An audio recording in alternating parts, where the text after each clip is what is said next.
Depois dessas belíssimas apresentações, eu acho que está aí aberta para as perguntas.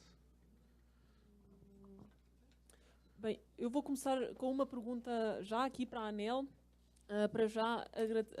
parabenizando pelo guia de proponentes que disponibilizaram. Ainda não está disponível no site do MC-Dados, mas está no site da ANEEL e vamos compilar no site do MC-Dados. Existem, o PRO-PE tem uma lista, uma tipologia grande de medidas de eficiência energética que se pode candidatar. Uma delas é planos de gestão de energia municipal. E essa medida, tenho essa impressão que ela está menos amadurecida que outras medidas que requerem investimento. Um plano de gestão de energia municipal requer menos investimento físico, mas queria saber como é que nas chamadas públicas não temos visto essa chamada propositiva. Se é possível um município, um prestador de serviço, vir com um plano de gestão de energia e solicitar um recurso de uma distribuidora?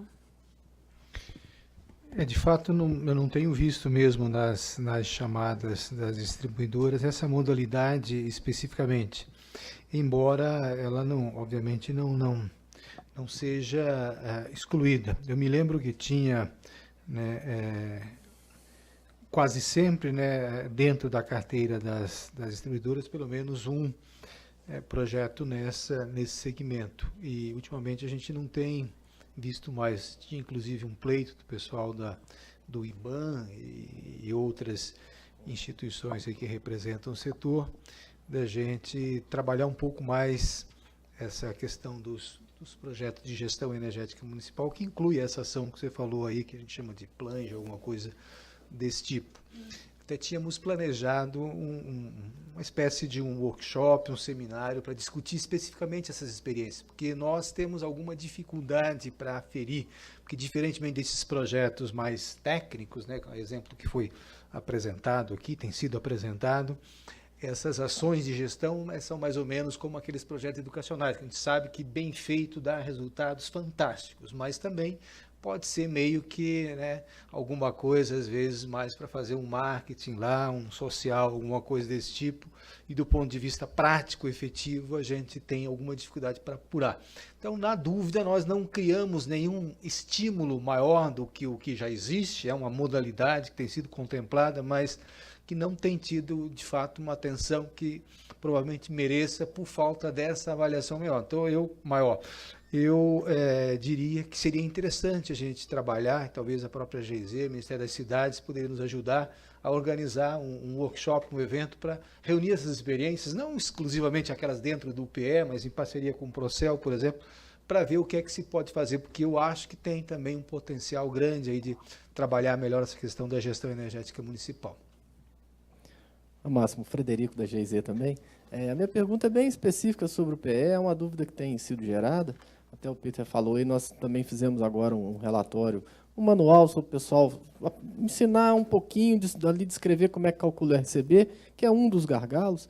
E o seguinte, as distribuidoras são obrigadas a fazer uma chamada pública por ano, pelo menos. Mas no caso, se não tem uma chamada pública e um prestador de serviço de saneamento tem um projeto, já está redondinho, quer apresentar, ele pode apresentar a qualquer momento. E como é que fica essa questão? Ele vai na distribuidora, apresenta o projeto e ela tem um prazo para apresentar isso para a ANEEL e tudo mais, segue os mesmos requisitos das chamadas públicas que estão nos editais? Só para explicar um pouquinho. Nesse caso, se ela não fizer, quer dizer, se ela fizer e não, por alguma razão, não tiver projetos contemplados em quantidade suficiente, né, para atender, né, o recurso que ela tem disponível, da mesma forma que se fazia antes, né? Os requisitos são os mesmos e não tem prazo para isso, é fluxo contínuo, a qualquer momento. O prazo são os trâmites necessários para fazer esses ajustes, esse acordo, vender a ideia lá para a distribuidora, mas aí fica fora daqueles requisitos. Lembrando que os critérios, né, para a avaliação dos projetos são os mesmos, né, independentemente de ser chamada pública, não, cada tipologia tem lá os seus critérios de apuração, digamos assim, de avaliação. Os critérios para a seleção dos projetos que trata especificamente a chamada pública. Não havendo o projeto e a distribuidora tendo a necessidade, a disponibilidade de recursos, a via normal, né, diretamente com as distribuidoras, se apresentam as propostas, ela com algum critério que tem que ser transparente, isonômico, ela vai selecionar, porque também não vai escolher pela cor dos olhos, não, do proponente. Isso aí é uma boa fonte de recursos para os prestadores, né? Sem dúvida. Essa é uma mensagem que a gente queria deixar. Boa tarde, rapidamente. Eu sou Gravina da Ares, PCJ. Você passou rapidamente um slide em que mostrava que a distribuição ia vencer numa determinada data. E depois daquela data, você não mostrou o slide completo. Essa distribuição hoje de recursos através das geradoras tem 0, não sei quantos, 0, depois eles vencem num determinado momento. E você passou o slide... Não estou... Não, mais além. Volta, aí. 2023.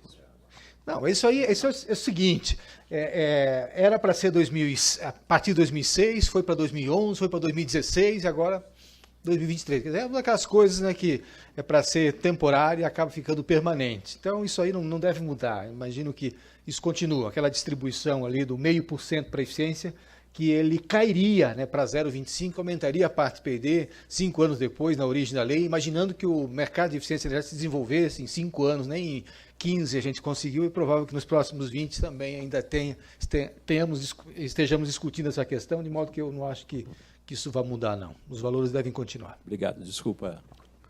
Alexandre aqui. Bom, boa tarde, parabéns à mesa.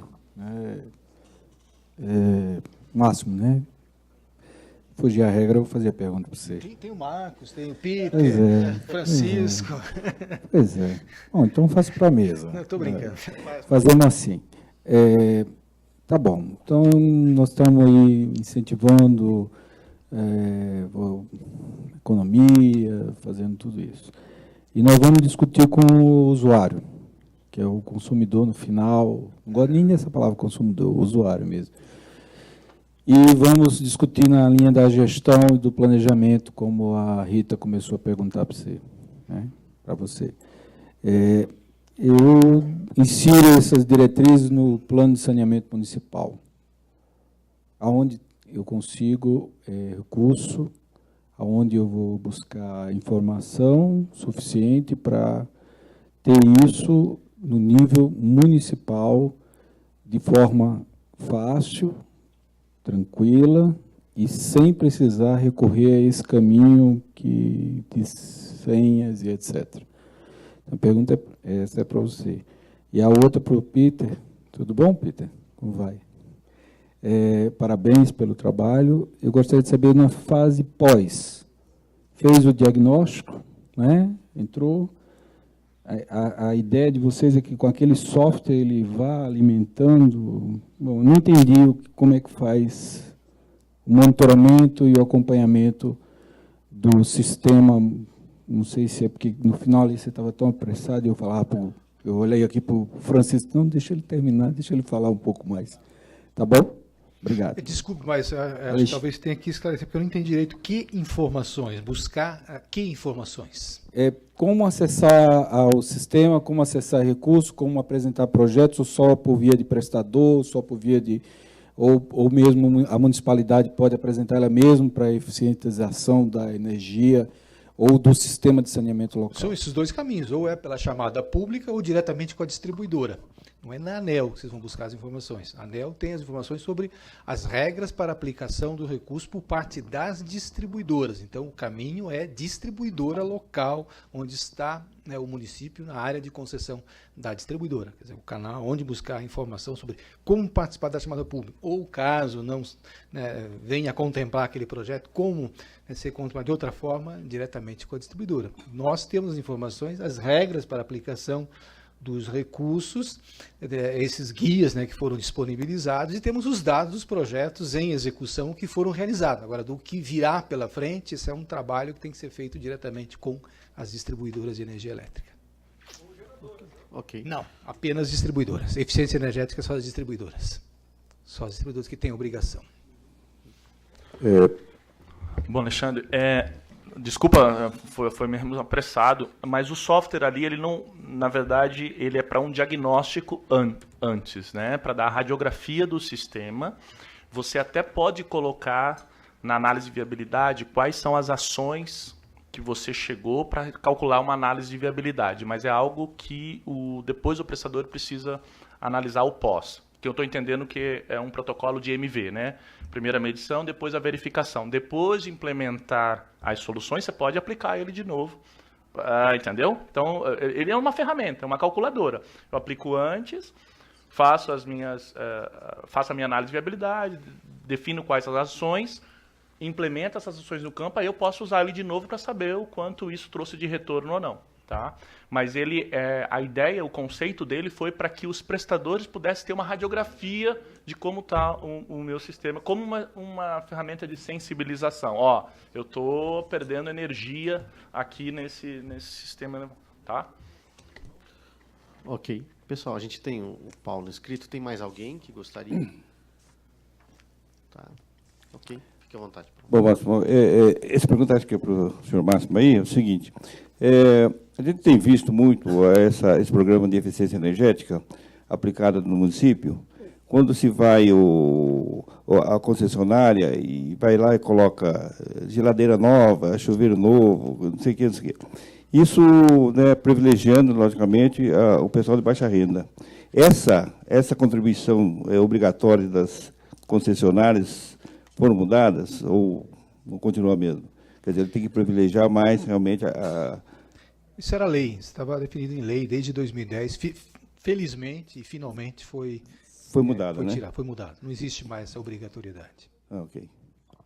De modo que agora sobra mais recurso para o saneamento. Porque uma das razões pelas quais foi muito pouco, pelo menos um terço do que a gente esperava que seria razoável, já que o setor responde por 3% do consumo, então pelo menos 3% do recurso de eficiência, né, estava indo só 1%. Agora tem mais recursos para esse segmento, com a ajuda do Procel, que também vai direcionar ações para o setor de saneamento. Acho que agora dá para fazer muito mais do que tem sido feito. Eu queria até aproveitar aqui a presença do Márcio. Para prestador de serviço municipal, o PE ainda tem uma característica que também é relevante e é importante. Não precisa retornar o investimento. Por ser uma autarquia, não tem fins lucrativos, não precisa retornar o investimento. Ora, futuramente, quando a gente aprender o caminho das pedras, porque nós mesmos estamos fazendo um contrato de desempenho na própria ANEEL, uma autarquia. A gente aprender, aí você vai ser a ideia é que se faça isso, né, com o contrato de desempenho. Mas enquanto isso for, de fato, um tabu, as autarquias são isentas dessa. Então, pensa bem, pode parecer que é difícil acessar o recurso, mas se você descobrir direitinho como acessá-lo, você tem uma fonte de recursos que é significativa, que ainda por cima você tem, se no caso de autarquia, fundo perdido, né, e que vale a pena ir lá e garimpar, porque a gente escuta muito do setor que muitos deles nem consideram que existe o PE. E eu acho que não pode ser assim, não. Né? E nós agora estamos com um trabalho, né? O Hernani esteve lá, né? Inclusive até vendo a possibilidade de formalizar um termo de cooperação técnica, mas independentemente disso, um trabalho mais próximo aqui junto ao Ministério das Cidades, justamente para aprender o caminho das pedras, aí, como disse o Frederico, para poder potencializar o uso desse recurso, que é um setor que a gente tem a menor dúvida. O negócio das geladeiras, aí acho que não é bem ações que a gente se orgulha de dizer que foram ações de eficiência energética, muito mais programas de natureza social ou de outra, e não de eficiência energética. Então, a ideia é que agora a gente trabalhe mais esse segmento, de fato. Humberto, da CAESB, gostaria de endereçar para o Máximo. A percepção que a gente tem, eu tive uma experiência de tentar trabalhar com esses recursos na chamada do ano passado, era que, primeiro, extremamente burocrático. Segundo, 2 meses a gente não conseguiu levantar orçamento, a gente queria fazer uma hidrelétrica numa estação de esgoto, e estamos contratando de outra forma. Não conseguimos orçamento em 2 meses, e a gente... O ideal seria, Máximo, que as distribuidoras tivessem uma previsão, olha, todo ano, mês tal, sai um negócio. E a previsão de dinheiro, que eu posso ter um projeto de 100 mil ou de 5 milhões, pequeno, médio ou grande. Né? Então, acho que tudo carece de aperfeiçoamento, pode ser melhorado, tá? E eu gostaria de deixar para vocês refletirem esse ponto, porque senão a gente já fizemos na empresa outros esforços para usar e não conseguimos. na hora H dava algum problema, mas assim, melhorou bastante. Tendo a consulta pública, já dá um nível de transparência bem melhor. Mas essa era uma das, eu agradeço aí pelo reforçar, reiterar isso, era uma das reclamações, das reivindicações que tinha, e um dos motivos pelos quais trabalhamos, né, aqueles guias ali para traduzir um pouco aquela linguagem mais técnica e burocrática, e que acaba às vezes ficando mais burocrática em algumas distribuidoras, né, que colocam mais burocracia do que já existe, né. Então aqueles guias têm também o intuito de facilitar esse trabalho, mas sem dúvida merece sim aprimoramento esse processo, inclusive a questão da previsibilidade, o planejamento. Você não dá 2 meses para fazer e daí só ano que vem. Aí você não sabe quando também, nem quanto de recurso vai ter. Acho que isso, sem dúvida, é importante. Obrigado pela sugestão. Ok, então. Quero agradecer, então, a Máximo, Marcos e Peter. Então, declaro encerrada aqui mais essa segunda parte da mesa. Agradeço a todos os palestrantes e a todos vocês e repasso a palavra à coordenação do evento. Obrigado a todos.